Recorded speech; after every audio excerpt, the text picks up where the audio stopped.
Hey everybody, this is Eric Mueller, the host of The Eric Mueller Show. You're tuned into the podcast that explores what makes any successful person's inner clock tick by unlocking the most impactful tools of their success portfolio.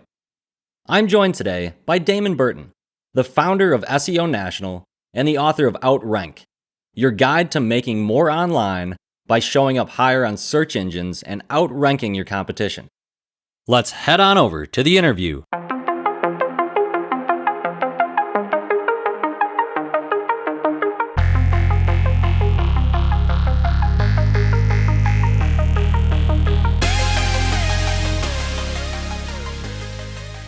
Damon, welcome to the show. What's up, Eric? Hey, appreciate you having me. Appreciate you making the time, man. And Damon, before we really dive deep into the entrepreneurial story of yours and the expertise you have in search engine optimization, or SEO for the novices out there, including myself, we want to know what makes up your success portfolio. So if you're new to this show, a quick background on how to view this is to just think of an investment portfolio. Simplistically, what are the financial aspects that you invest in to build your financial future? Well, here on the Eric Mueller Show, I want to discover how successful people like Damon invest in themselves and build that foundation for their success. So Damon, start us off here. What are some skills, traits, habits, or mindsets that make up your success portfolio?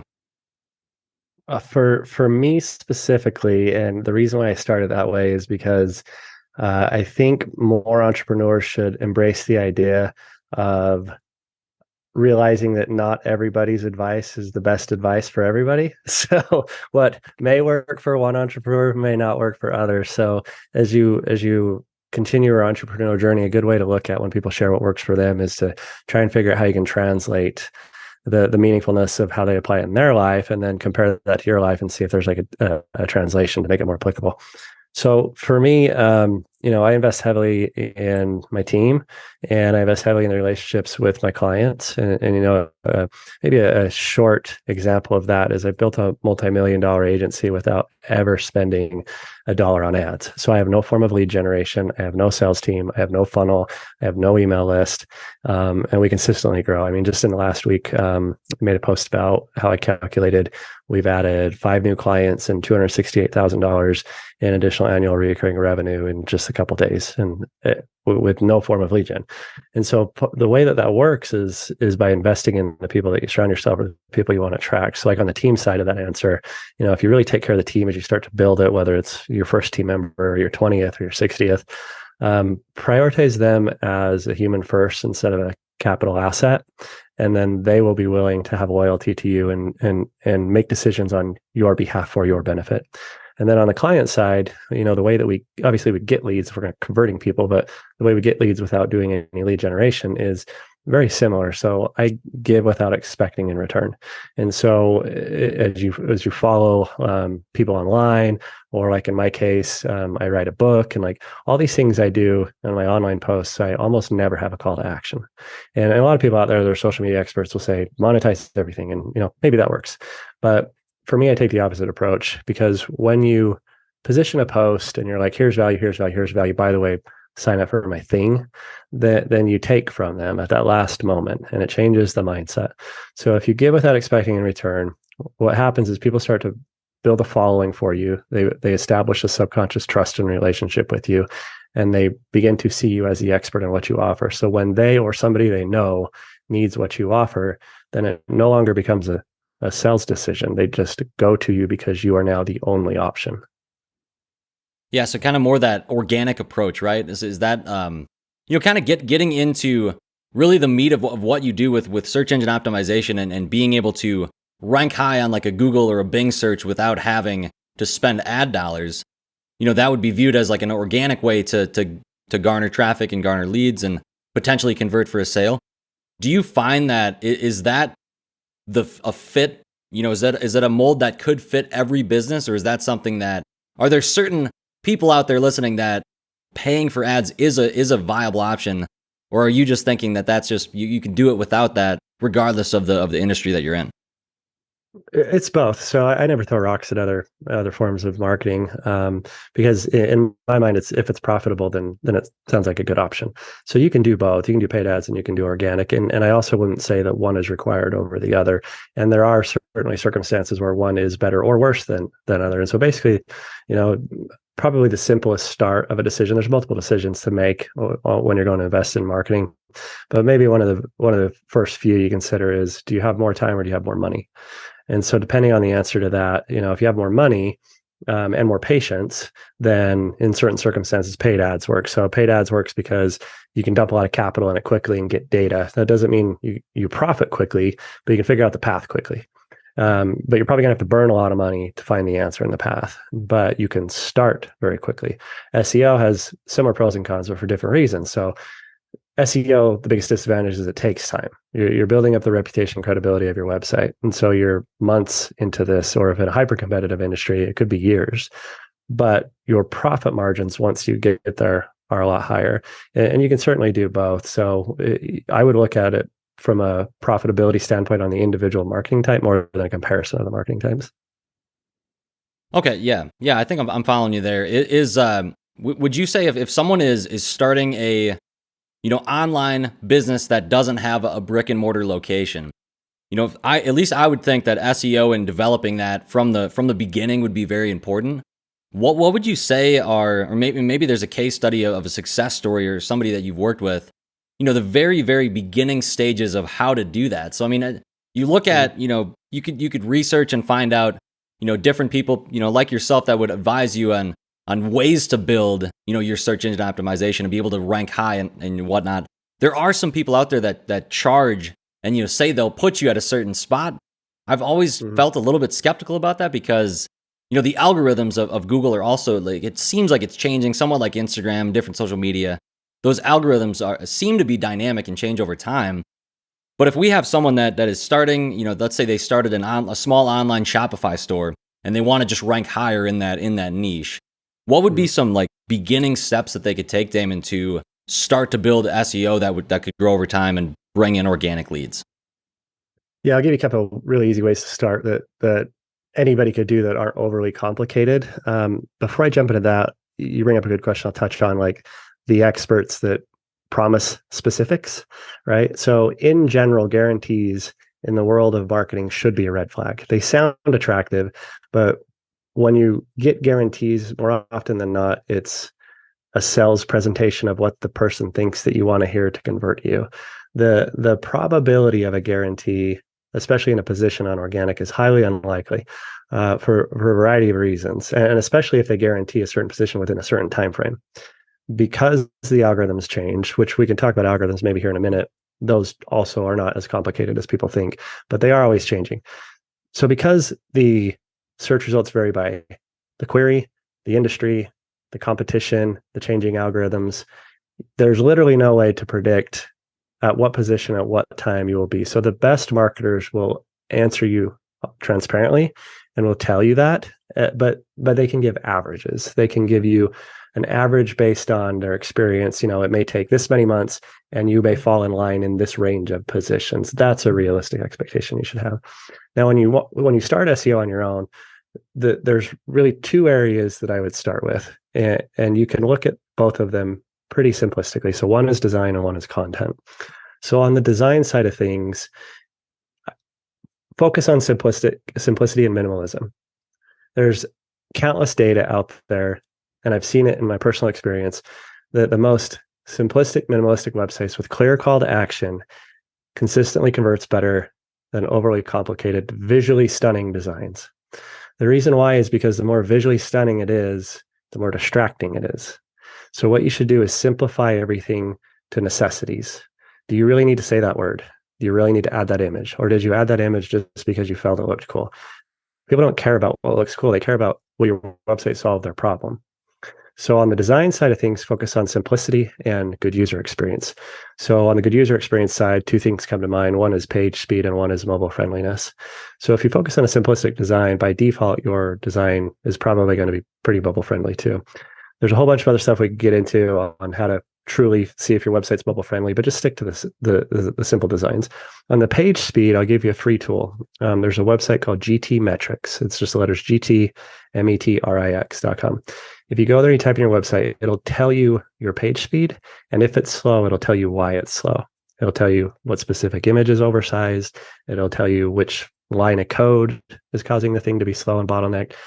So when you look at a search engine, Google basically says, treat me like a user. And users don't like slow websites. Therefore, I am not going to position you high if your website is slow. So start with the design. But where you're really going to have your gains is in your content. You can only show up on Google for what Google can read. So you need to clearly communicate your value propositions and why you're better than the competition. So your visibility is going to come from there, but only if you have a solid design for it to lean on.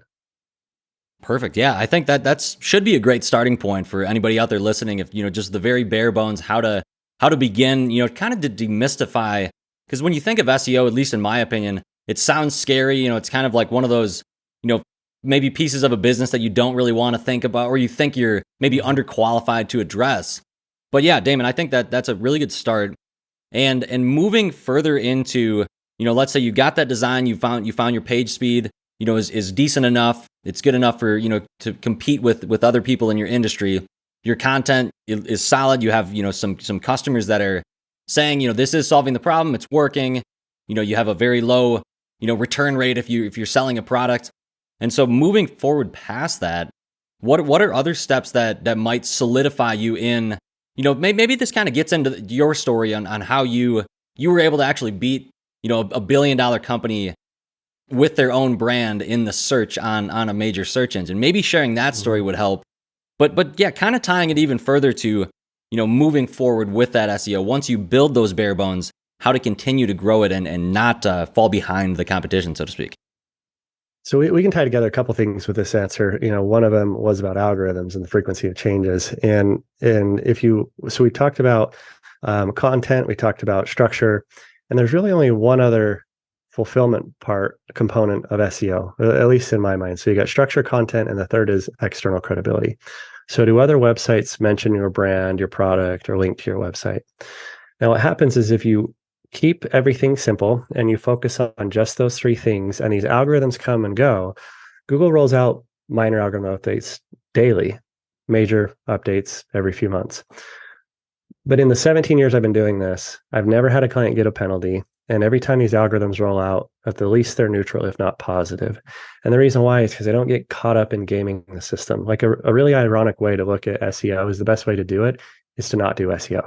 And so what I mean by that is to don't get caught up in the algorithms, don't get caught up in, your objective shouldn't be to game the system. Your objective should be to solve the problems of your consumers. And so when we look at those three areas of fulfillment of structure, content, and credibility, on a structure, you solve the consumer's problems by having a user-friendly website. That's why page speed and design matters. When we talk about solving the user's problems in content, it's, does your website offer a unique perspective or solve their problem or guide them to the solution? And then the third area of solving a customer's problem is on external credibility.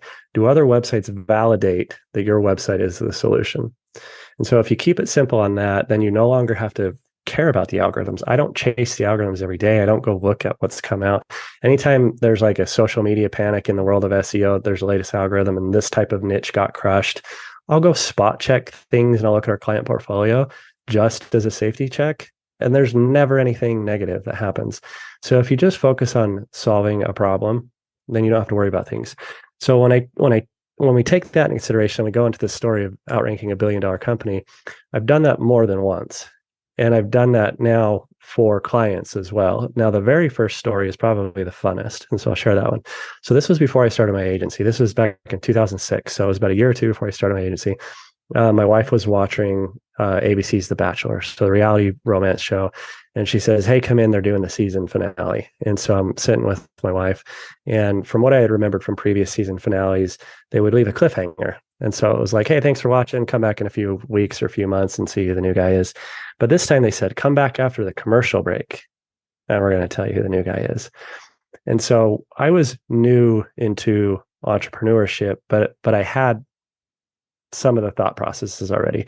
So when I heard that, my mind was going, well, that was intentional. So why are they positioning the new guy now versus in a few weeks? And so I waited, we watched, we saw who the new guy was. And so then I went and searched him up. I'm like, what is different about this guy? It was a gentleman named Andy Baldwin. And so I go search Andy Baldwin and I could find just a handful of things on him. And me being familiar with search engines and having a hard time finding a lot about this guy, I realized I could solve a problem, right? We talked about solving problems. And so if I know how to navigate search engines and I'm still having this hard of a time and I don't really care about this guy, and there's legions of fans that are going to soon be diehard and they don't have as familiarity of navigating search engines, how much harder is it going to be for them? So then I built this unofficial fan site for this guy. And it took 90 minutes, maybe 2 hours, just did it right there. Told my wife after the show, I'm going to be in the other room for a minute. And this was before I started my agency, but I had been dabbling with SEO on my own project site. So I applied what I knew. And within just a couple of days, I was outranking ABC for their own branded term bachelor. And I went in to make passive income on that site. I repeated that concept on other types of things. I did it one more year on The Bachelor. I think they caught on after that because as soon as they started announcing the guy, then they would release their websites, like they have them ready. And you take that concept, and if you think about it, it's like what I said. It just solved a problem. What the problem was is people wanted to have easy access to more information about this guy, and it didn't exist. And so now we take that and we apply it to these mega corporations. I mean, we've worked with multi-billion-dollar international companies, and it's the same thing. We still have, mom and pops from day one that are with us from 17 years ago. And it doesn't matter if you're on this end of the spectrum or the other end of the spectrum. It's the same fulfillment model across the board. Yeah, Damon, that story is so cool. I'm glad that you shared that with us. I mean, that's really, kind of a unique way to, you saw a problem that you didn't even really necessarily need the answer to yourself, but you knew other people were gonna need that and want that, and so you captured that at that moment. And I think that's really like, at least at the core of what I think entrepreneurship is for most people. It's just like, can you solve a problem that does exist, and is your solution valuable to the customer, or is it valuable compared to the competition as well? So in this particular scenario, there wasn't a competition or a competitor because ABC had not created their own website or promos for that client, right? And so you were able to, kind of be the only mover in the space. And so that's an advantage. But one other thought I had when we were talking about the simplicity of design, I thought back to a lot of websites that I've seen where it's a call to action to, subscribe to a person's masterclass or whatever their industry might be. And you go to the website and it's like pages and pages and pages and pages of, it's like testimonials, videos, and there's always a, sign up like email bar, but it's literally, you could scroll for like a full 90 seconds to get from the top to the bottom. At least on the surface level, I would think that probably doesn't rank super high on a search engine. Maybe I'm wrong. I don't know if the page speed is maybe fast enough.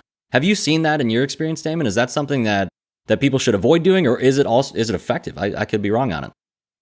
So those are effective in a different form of marketing. So I'm big in, any of the listeners are familiar with the world of funnels and ClickFunnels.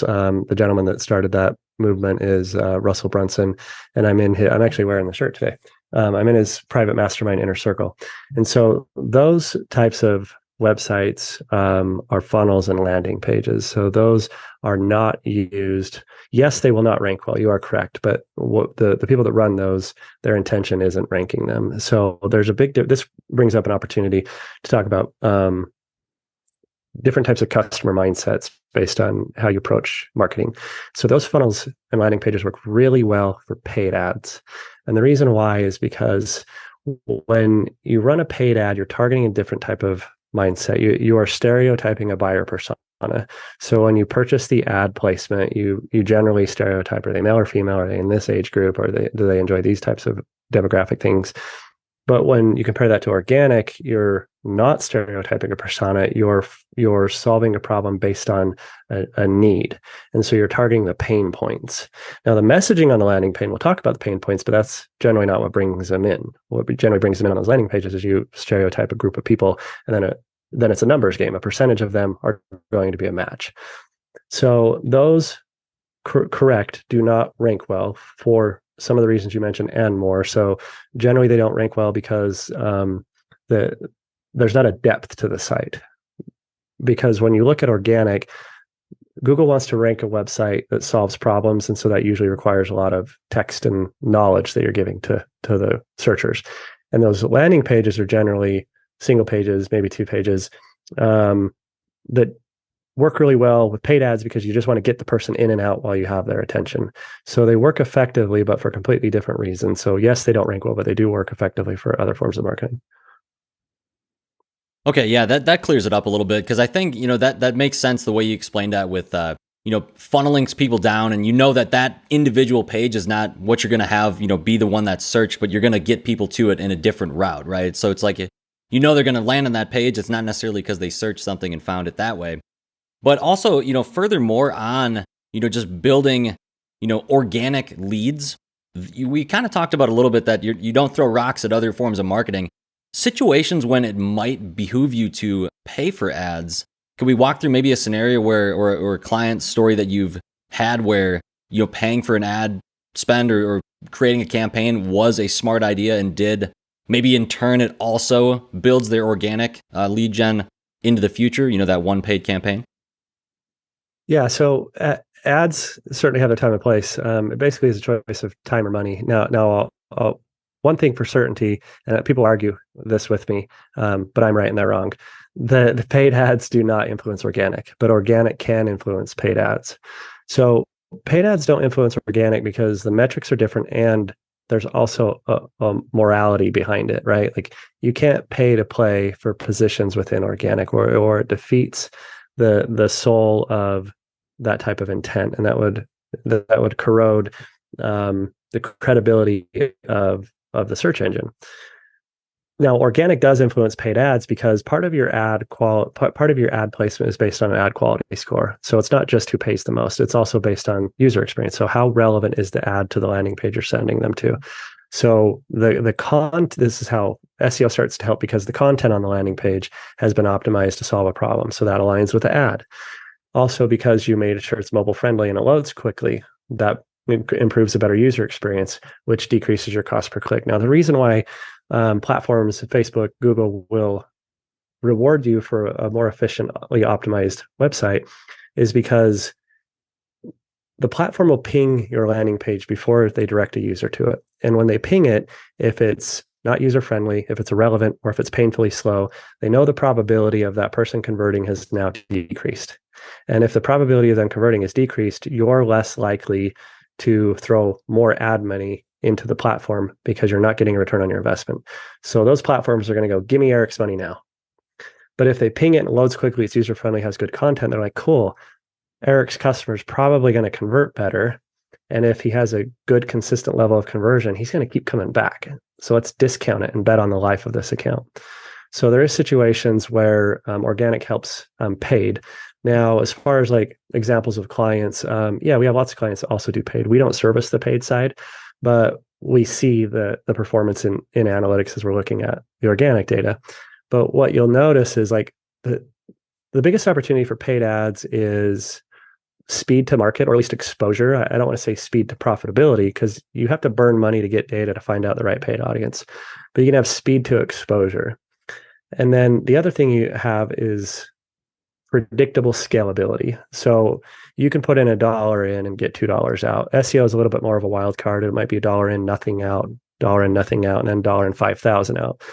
SEO has a bigger compounding impact and hockey stick, but it takes longer. But with paid ads, faster exposure to market, but you end up hitting a point of dilution. At some point, as you scale and you get $1 in, 2 out, $1 in, 2 out, it becomes $1 in, $1.50 out, $1 in, $1.10 out. So it's still profitable. You can still increase your reach, but the margins begin to decrease. Okay. Yeah. I think that that certainly is probably different than what I initially thought about, that particular question. I'm wondering if people in the audience are feeling the same way. And it could be just that, a lot of people that are starting off in entrepreneurship, it's probably, I would say, and maybe you'd agree with this statement, it's like focus on your content. Content is king.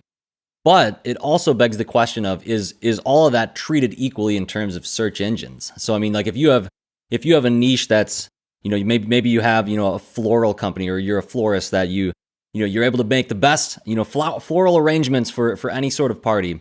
is that content necessarily going to be able to compete with other, bigger, plant, it's kind of getting into the weeds, no pun intended there, but it's like, are all the content spaces treated equally in terms of SEO, or are there certain aspects of the search engine that it's going to preference if you start, something in tech and it's, you have something that's more driven to, I guess, get more clicks or get more traffic to that website? On the organic side, not necessarily. Like in, I would say that the value of content is fairly industry agnostic, meaning that it is beneficial to any industry. Now, you probably have different levels of competition across industries, and some content in different quality and different quantities may work faster or slower, but there's not a situation where content, as long as it's unique and value added, would not be beneficial. Okay. Yeah. So if you have someone that comes to SEO National, what would you say would be like an ideal client for you? Or if, I know you're not, big on a call to action, so to speak, but if someone wanted to work with you, who are you looking for? Who are the ideal clients that you think that you could bring their business into a successful framework within, their search engine optimization? So I can answer that a couple ways. One is, which types of clients that have the highest probability of quicker success are generally websites that have some sort of historical content. A lot of times what we see is the ones that can rank the quickest are ones that have made an effort or at least added value online, but there can be gaps in the structure. So we talk about structure, content, credibility. So like there's an example of a client. Well, I won't say who they are, but we've only been with them for 80 days maybe, and big brand, household name, lots of historical content, but the website was just rough. It was just brutal. And so when we talk about the majority of your visibility coming from the content and credibility, but that will only be effective if you have a solid foundation. These guys are a great example of that because they had lots of content, but because the website was slow and it wasn't mobile friendly, we were able to come in there and just fix the structure. And we're only 80 days in. It took us about half of that time to finish fixing the structure. And then just another, month, 4-6 weeks after structure fixes, we really haven't even started dripping our own content. We've just fixed the structure and amplified their historical content. I'm gonna be off slightly, but I've gone off the top of my head. What it had done was increased their organic traffic 46% and their conversion, the revenue 84% in 90 days. And so a good candidate is somebody that has something to work with. Now, that's certainly not required. It's just an example of how to accelerate things. Now, as far as the personality type, I'm fortunate enough to have built a reputation and not be dying for business. So my personal number one priority is not jerks. And so I don't have as much of a preference as the industry. I definitely have a higher priority on who the point of contact is. So the point of contacts that provide the most efficient type of engagement are those are generally founder-led businesses that have a few years underneath them because they're seasoned enough to understand the value of hiring experts and getting out of the way. But they also care enough because it's still their baby that they're available and resourceful when we need their support with something. Yeah, I think I love the way you speak on, that personality type and not wanting to work with jerks and being in a position of, having had a successful, founding of your own company to be able to have that power, so to speak, and be able to make those decisions and not, so you don't necessarily need to work with someone that's not going to, bring emotional stability into your life more or less. And so I think that's a great place to be at. And really, Damon, I also wanted to kind of get into that story with the starting of your company, SEO National. That founding, you shared the bachelor, the story of doing that before you started the agency. But what were the kind of the steps that led you to start this company, and when did you realize that it was something that looked like it was going to be successful and was providing value to people out there? So I had a former employer get shut down and raided by the FTC and the ATF and the local sheriff's department. Oh man. And so what had happened was I had started building up clients on the side. I had an opportunity to work for a company. I'm in Utah, and I was offered a position with a company that was in Vegas, and they wanted me to relocate. I was newly married, still with my wife. But at the time we didn't have any kids, but I knew kids were in the cards. And so I didn't want to move to Vegas and eventually have a family there. And so I said, I'm interested in the job, but I'm not interested in moving. And they said, okay, well, you can work remotely. We'll maybe revisit that down the road. And so I took that as an opportunity to work on my side hustle in the mornings. And at the time, my wife worked at a hospital. And so she'd get up at 3 a.m. to go to work by 4. And so I figured, why not take advantage of the flexibility and get up early with her? And I'd use that window in the morning from 4 to 8 to work on Vegas's stuff. And so my 9 to 5 was done by 8 a.m. And then that afforded me the rest of the day to continue to work on my side hustle. And so what had happened was this was before Slack and things like that. And so we would communicate through AOL Instant Messenger. And I was trying to get a hold of the company in Vegas, and nobody was responding. And so I called them, and then nobody was responding. And then I get a message. I was kind of the informal design lead at the time for the company. And one of the other remote team members messaged me and said, "Did you hear what happened?" And I said, "No, I can't get a hold of anybody." And that's when I found out they got shut down. And so what had happened was the gentleman that owns it had a business before that had a civil suit. The civil suit ended up in multi-million-dollar settlement, but he didn't have a criminal suit. The criminal suit caught up to him. And then when they started investigating on the criminal suit, they also started paying attention to his new company. And because they had a bone to pick with him, they found some stuff that they were going to rake him over the coals with the second company too. So the company got shut down. And at that moment, I had a choice. I had 3 choices. One was to see if I still had a job. The other was to move on and find another job. Or the third option was to bet on myself. And so at the time, I looked at the position, and I was about to lose 60% of my income because my side hustle was making enough that it was about 40%. My wife had a job. We only had a mortgage and a car payment.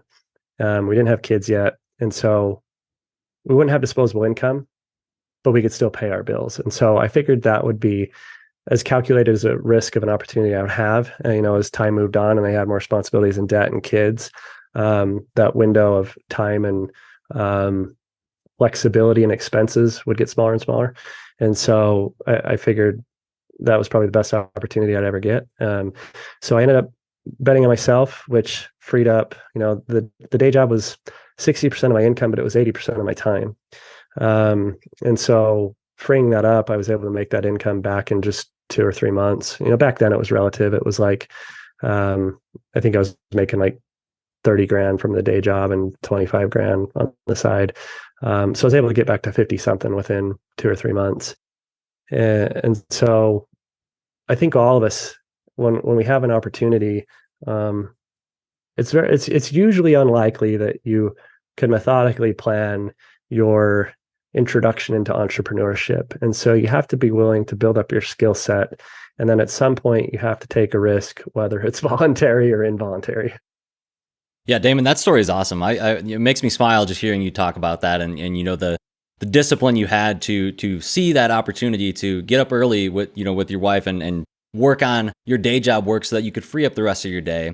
And you also shared, when you reach a point, you might reach a point out there, as a listener where you take a pay cut in the short term to do something that could potentially pan out way more monetarily beneficial for you in the long term, or it might not, but at least that you took that risk and you bet on yourself and you tried it. And the entrepreneurial game, at least in my opinion, it's a game of numbers, and you got to throw enough darts at the wall and hope that something sticks at some point. If you stick with it long enough, you should be successful. At least that's my opinion. It's kind of quoting Mr. Wonderful from Shark Tank there. But Damon, yeah, thank you so much for coming on here and talking about SEO, teaching us how to start at the bare bones, and really just not being afraid of it. I think is what I'm kind of taking away from it, is not being fearful of thinking and kind of getting in that loop and that self-doubt of, I don't know what I'm doing with it, because there are simplistic steps to take. The last thing I do want to ask you, Damon, and it kind of relates back to the success portfolio and really kind of the beginning of investing in yourself, and your story of betting on yourself is a perfect segue into what do you define success to be? Because I think that's another aspect that you need to know where you're going or how you define success to say if you are successful. And it's a subjective thing, but I'm curious to ask right now what you'd say success is, and has that changed for you over time? Yeah, the last 2 things you said are completely applicable. Is the specificity of my answer right now, because yes, it has changed over time. I think the majority of us get into entrepreneurship or consider it for financial incentive. But what happens is once there's very specific moments in which that generally pivots. And so the first moment is when you get your basic needs met. And so once you're afforded the comfort of security, I'm not saying, you're rolling in dough yet, but you're no longer worried about it. Then that affords you the ability to slow down and get a little bit of clarity. So that's kind of the first thing, is usually financial incentive. Well, once you start to get clarity because your base needs are met, then you start to dial in the financial incentive and what the goals are and maybe specific numbers. But then you also start to pay attention to your ecosystem. Like, as I grow, who do I want to surround myself with, both personally and professionally, the types of clients. And then the next phase after that is probably impact. You start to think about impact more specifically, like your family, legacy, things like that. And then ultimately, the majority of us that find success will probably say that at some point, the next dollar doesn't even matter. I've heard statistics say it's like 250,000. I would probably agree with that. I think it's probably around, I don't know, the economy now is significantly different, and dollars are getting thinner and thinner. But I think in general, $150,000, $250,000, a lot of people are going to, I completely understand that's unrelatable for a lot of people.